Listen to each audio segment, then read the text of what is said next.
hati rasa mengingatkan cerita kita.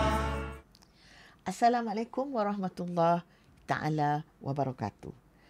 Persatuan bagi Orang Buta Malaysia atau Malaysian Association for the Blind akan merayakan 75 tahun penubuhannya pada tahun 2026 nanti. Berbagai aktiviti dan rancangan sedang dirancang.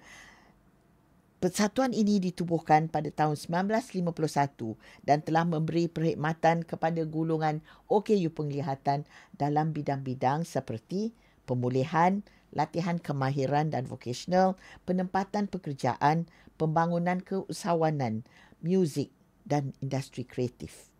Sejak pandemik melanda negara dan dengan gaya hidup seperti pendedahan kepada skrin yang berpanjangan dan penyakit-penyakit seperti kencing manis, darah tinggi dan sebagainya, terdapat peningkatan dari segi penyakit mata.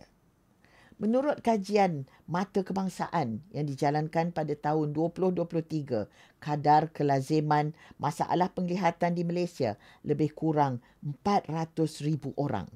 Namun, setakat September 2025, hanya 66,000 individu sahaja yang berdaftar sebagai OKU penglihatan.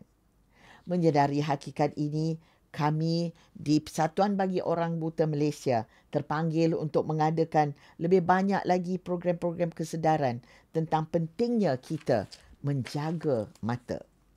Itulah sebabnya mengapa kami mengadakan siri podcast cerita tentang mata, di mana masyarakat Malaysia akan berpeluang mendengar perkongsian kisah hidup 10 orang individu yang telah hilang deria penglihatan mereka.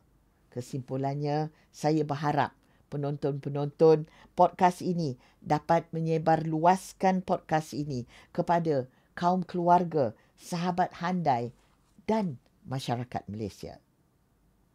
Sekianlah saja. Wabillahi taufiq wal hidayah. Wassalamualaikum warahmatullahi taala wabarakatuh.